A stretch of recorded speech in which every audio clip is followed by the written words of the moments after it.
자, 월요일에 전해드리는 코너죠. 귀로 듣는 창업정보 시간입니다. 오늘도 안정환 사업 컨설턴트와 함께합니다. 안정환 사업 컨설턴트님, 어서 오세요. 예, 안녕하세요. 네, 오늘은 어떤 내용을 소개해 주시나요? 자, 오늘은 창업 이야기에서 조금 벗어나서요. 인공지능 특이점이 온다라는 주제로 소개를 해드리겠습니다. 인공지능, 우리 시대의 화두죠. 인공지능의 특이점이 온다. 이 주제 흥미롭습니다. 오늘 이 주제를 선택하신 이유가 있으신가요?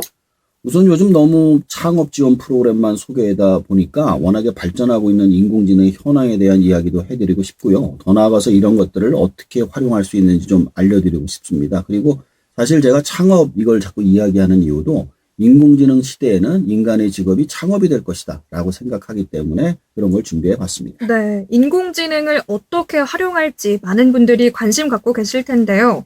또 인공지능의 특이점이 온다가 주제라고 이야기를 해주셨습니다. 이 특이점이란 단어 한 4, 5년 전부터 굉장히 많이 쓰이고 있는데 이 특이점이란 의미가 정확히 어떤 건가요?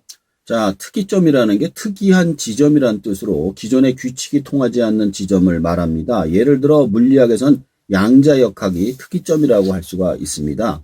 인공지능에서 특이점이란 인공지능이 인간의 지능을 넘어서는 지점을 인공지능의 특이점이라고 생각하시면 될 것 같습니다. 인공지능의 지능이 인간의 지능을 넘어선다. 섬뜩하기도 한데요. 이 특이점이 온다라는 단어가 이 관련 책이 나온 이후부터인 걸로 알고 있습니다. 이 책은 어떤 책인가요?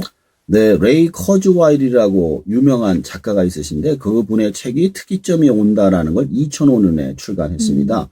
이 책에서 그는 인공지능, 나노기술, 생명공학 등의 급속한 발전을 근거로 2045년경 특이점, 싱귤러리티가 도래할 것으로 예측했습니다. 이 시점 이후에 기계가 인간의 지능을 초월하고 인간과 기계의 경계가 사라지며 사회와 인류 문명이 근본적으로 변화할 것이라고 전망하죠. 그래서 작가가 100살까지 살려고 하루에 비타민을 100알씩 먹는다고 유명합니다. 네. 그러니까 2045년이면은 인공지능이 인간의 지능을 넘는 특이점이 올 것이다. 이게 요지네요. 예. 이걸 특이점이라고 하는 건데, 그럼 구체적으로 인공지능의 특이점이 오면 어떤 변화가 있는 건가요? 자, 일단 인간의 평균 지능을 100이라고 봤을 때 그 100에 도달하는 경우를 AGI, 일반 인공지능이라고 합니다. 그리고 100을 넘어서서 무한대까지 ASI, 초월 인공지능이라고 말하는데 일단 일반 인공지능에 도달한다면 그 뒤로는 거의 무한에 가깝게 증가할 것으로 예상하고 있습니다. 그렇다면 지금의 인공지능은 인간의 지능과 비교했을 때 어느 정도로 보고 있나요? 아직 100은 도달하지 못했고 7, 80 정도로 되는 거로 보고 있으며 그리고 전문적인 일에 대해서는 100을 넘어섰다라는 의견도 있습니다. 그렇군요. 그런데 인간의 지능을 넘어선다는 게 저는 조금 무섭게 느껴지기도 하는데 인간의 지능을 넘어선다는 게 좋은 일일까요? 우려되는 점은 없을지 궁금합니다. 인간의 지능을 넘어서게 되면 인간의 직업이 사라지죠. 왜냐하면은 지금도 장애인들이라든가 아주 나이 많으신 분들, 이게 지적 능력이 안 되시는 분들은 직업을 갖지 못하잖아요. 그러니까 그분들의 지능이 80 이하로 떨어졌을 때 직업을 갖지 못합니다. 근데 인공지능이 만약에 100 이상의 지능을 갖게 된다면 인간은 기계보다 일을 못하니까 직업을 대부분 못 가지게 될 가능성이 높아지죠. 네, 그렇다면 이 특이점이 온다면 지금과는 전혀 다른 직업 세계가 펼쳐질 거다. 이렇게 예상해 볼 수 있을 것 같은데요. 예. 그러니까 말씀해 주신 건 인간의 평균 지능을 100이라고 했을 때 인공지능이 100을 넘는다면 이것을 이제 인간의 지능을 초월한 AGI로 본다는 건데 단순히 지능 검사 하나로 인공지능이 인간을 초월했다 이렇게 보는 게 가능할까요? 물론 아닙니다. 여기서 말하는 일반 인공지능에 도달하는 적을 그래서 업계에서 생산성 있는 일에 한정해서만 한다고 합니다. 그래서 여기에서도 여러 가지 분류가 있는데 챗봇 수준에서 넘어서서 에이전트 수준에 이르렀을 때 일반 인공지능이라고 한다고 합니다. 에이전트란 실제로 복잡한 일을 정리해서 보고까지 할 수 있는 수준을 말합니다. 네, 특정 분야에서 인간의 생산성을 넘어섰을 때를 얘기한다고 하는데 구체적으로 예를 들어 주신다면요? 자, 올해 보고서를 작년하고 비교해서 써서 올리라고 하면 사람이 지켜서 하는 거잖아요. 그럼 여기까지는 그냥 챗봇 수준이에요. 근데 올해가 들어서서 자동으로 이 시기에 필요한 일을 찾아서 정리해서 올리면서 중간에 들어가는 비교 분석하는 부분까지 정리해서 올린다면 에이전트라고 할 수 있습니다. 그리고 사실 우리가 이제 인공지능한테 일을 시킬 때 사실 대충 해오라고 시키잖아요. 그러면 나중에 이제 수습을 하잖아요. 근데 그 중간에 수습하는 과정까지 다 자기가 알아서 할 때 이걸 에이전트라고 보시면 될 것 네. 같습니다. 사실 지금도 회사에서 뭐 보고서나 PPT 만들 때 인공지능 안 쓰는 분들 요즘 거의 없는 걸로 알고 있는데 인간이 시킨 일 이상을 해내면 일반 인공지능 AGI로 보는 거군요. 일반 인공지능 수준에서 인간을 초월한 ASI 수준까지 간다면 어느 정도의 수준을 예상해 볼 수 있을까요? 자, AGI는 개인의 수준이고요. 개인의 수준을 넘어서서 기업이나 국가의 수준의 보고서를 쓰고 실제로 일을 행하는 수준이 되는 것을 뜻합니다. 세계적인 대기업들이 스마트폰을 만들고 자동차를 만들고 비행기를 만드는 것처럼 말이죠. 그 외에도 국가적인 일을 진행하는 수준까지 올라가게 되면 그걸 ASI라고 봅니다. 인간의 개인의 수준을 넘어서 인공지능이 기업이나 국가의 수준까지 간다. 이때가 언제쯤 올 걸로 예상되고 있을까요? 자, 일단 세계적인 석학들의 경우는 2030년까지를 본다고 합니다. 근데 샘 올트만의 경우, 오픈 AI CEO의 경우 올해 일반적인 어떤 직업의 부분에서는 올해 넘어설 수 있을 것 같다라고 하는데 그 이유를 보면 거대한 AI 센터가 완성이 되면 가능할 것으로 보고 있기 때문이죠. 그 외에도 현재 발전하고 있는 로봇의 발전이 또 한 가지 이유가 된다고 합니다. 로봇의 발전이 이 인공지능의 지능이 인간을 초월하는 AI의 발전을 앞당기고 있다고요. 그 예. 이유는 뭔가요? 자, 인공지능이 아무리 발전한다 하더라도 가상의 세계에서만 간접 정보로 처리를 하기 때문입니다. 따라서 현실의 세계, 정보, 즉 로봇이라는 육체를 가지는 시점에서 진짜 물리적인 세계의 정보를 직접적으로 받아들여서 처리를 하는 시점에서 진짜 정보를 만들 수 있기 때문입니다. 네. 로봇이라는 물리적인 존재를 가질 수 있게 되면 더 비약적으로 발전할 것이다. 이런 얘기인데요. 그렇다면 현재 로봇 기술은 어디까지 발전한 상황인가요? 현재 인간형 로봇이 여러 회사에서 만들고 있는데요. 가장 큰 게 보스턴 다이나믹스의 로봇이 가장 진보된 형태로 인간의 움직임을 거의 다 하는데 문제가 소프트웨어의 한계 때문에 발전이 더디다가 이번에 인공지능이 탑재가 되면서 여러 가지 움직임이 가능해졌습니다. 그 외에도 중국의 기업들이 공중회전하는 로봇, 앞으로 회전하고 옆으로 회전하는 것도 만들고 그랬는데요. 테슬라도 역시 가장 진보한 손 움직임의 로봇을 연구 중에 있습니다. 이렇게 로봇 기술이 발전한 배후에는 엔비디아라는 그래픽 회사의 코스모스라는 프로젝트가 있습니다. 네, 로봇에 인공지능을 탑재하면 어디까지 발전할 수 있을지 감이 잘 안 잡히는데 방금 이야기하신 엔비디아의 코스모스 프로젝트는 저도 여러 차례 보도를 통해서 접한 바가 있습니다. 정확히 어떤 건지 좀 설명을 해주시죠. 자, 굳이 비유를 들자면 로봇을 위한 매트릭스 같은 거라고 생각하시면 됩니다.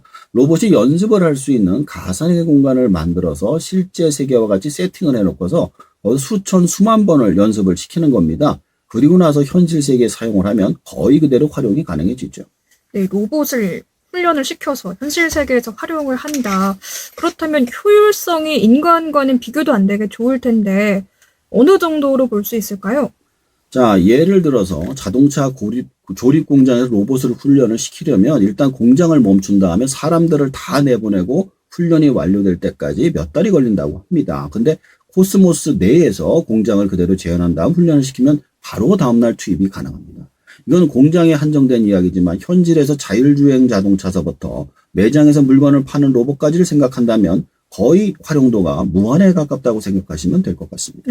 현실 세계에서 인간이 할 수 있는 일자리 대부분을 지금 로봇이 대체할 것으로 보이는 상황이군요.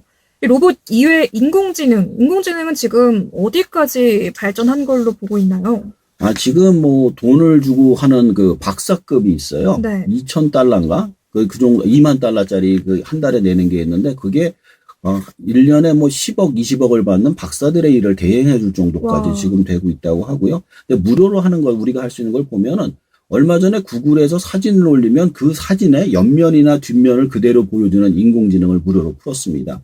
그리고 또 다른 클링이라는 인공지능이 있는데, 그거를 집어넣은 다음에 동영상으로 만들어 달라면 360도 회전하는 그림을 그대로 보여줘요.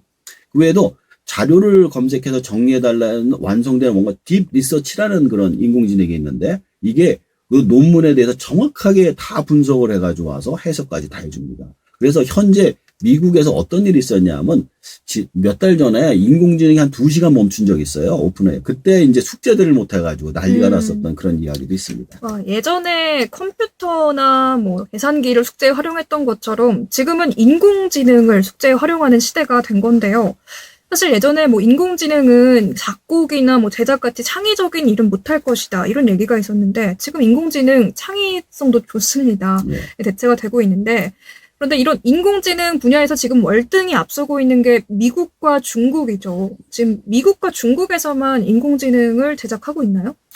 그 오픈 AI 챗 GTP 외에도 세계에서 가장 많이 그래픽 카드를 쓴 테슬라의 글록 그리고 죄송합니다.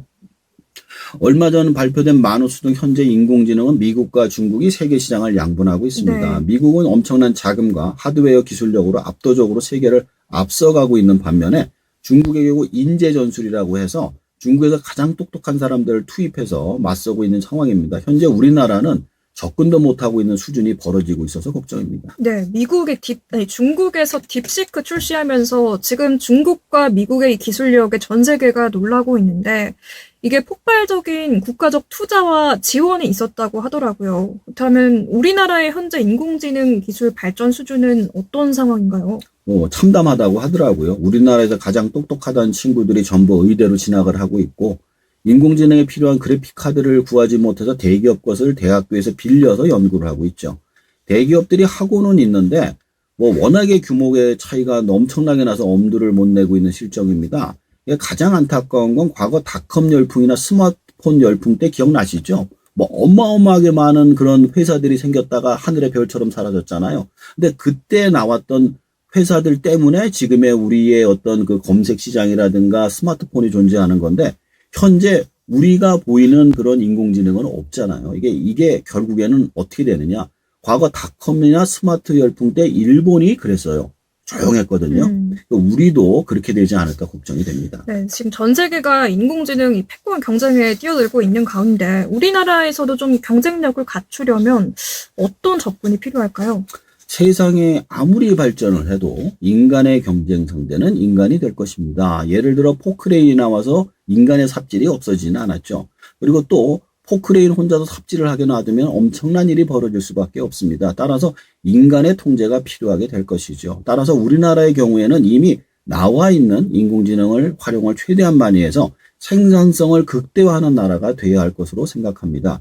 인터넷이 나와서 무료로 많은 사람들이 활용해서 결국 정보화 사회에서 살아남는 나라가 생산성이 극대화되었듯이 인공지능을 많이 쓰고 로봇을 많이 써서 생산성을 극대화한 사회가 다른 나라를 제치고 선진국으로 남을 것이라 생각이 듭니다. 네, 국가적 차원에서는 그렇고요. 또 개인의 차원에서 인공지능 접근 어떻게 하면 좋을까요? 개개인 역시 지금 나오고 있는 인공지능을 자신의 업무나 취미 등에 최대한 활용하는 습관을 들이는 게 중요하다고 네. 생각합니다. 예를 들어 지금 어르신들이 이메일이 없어서 정보를 못 받거나 키오스크를 사용할지 몰라서 일상생활이 힘든 걸 볼 수 있습니다. 마찬가지로 우리가 나이가 들었을 때 아무것도 못하게 되지 않으려면 지금 나와 있는 것들을 최대한 활용을 해야지만 아주 기본적인 생활이라도 영위하게 될 가능성이 높습니다. 네, 인공지능 활용에 대한 팁이나 정보들 어디서 좀 많이 볼 수 있을까요? 인공지능한테 물어보세요. 네. 그 인공지능한테 물어보면 현재 나와 있는 인공지능에 대해서 자세하게 설명해주고 활용하는 방법까지 다 알려줍니다. 그러니까 굳이 어디 찾으러 다니실 필요 없고 저기 핸드폰을 꺼내가지고 스마트폰에 물어보시면 됩니다. 그렇네요. 네, 오늘은 인공지능의 특이점이 온다는 주제로 가장 많이 최근 이야기되고 있는 인공지능 산업에 대해서 쭉 이야기 나눠봤는데요. 오늘 말씀해주신 내용 정리해 주시죠. 자, 이번 방송엔 인공지능 특이점이 온다는 주제로 인공지능 기술의 인간의 지능을 넘어선 순간인 특이점에 대해 알아보았습니다. 인공지능이 단순 챗봇 수준을 넘어 스스로 복잡한 업무를 처리하고 보고까지 하는 AGI 단계로 발전하고 있으며 향후에는 국가 단위 업무까지 가능한 ASI 단계로 갈 것으로 전망됩니다. 특히 로봇 기술이 NDVI 코스모스 프로젝트를 통해 가상 공간에서 훈련된 로봇이 현실에서 효율적으로 활동할 수 있는 기반이 마련되고 있습니다. 미국과 중국은 자본력과 인재를 바탕으로 인공지능을 선도하고 있는 반면 우리나라는 인재 유출과 자원 부족으로 뒤처지고 있는 상황입니다. 그러나 이러한 환경 속에서도 인공지능을 적극적으로 활용해 생산성을 높이고 인간의 통제 아래 기술을 효과적으로 접목해 나가는 방향으로 미래를 준비해야 할 것입니다. 네, 인공지능 산업 발전과 관련해서 우리는 어떤 자세가 필요할지 이야기 나눠봤습니다. 오늘 말씀 잘 들었습니다. 감사합니다. 네, 감사합니다. 네, 지금까지 안정환 창업 컨설턴트였습니다.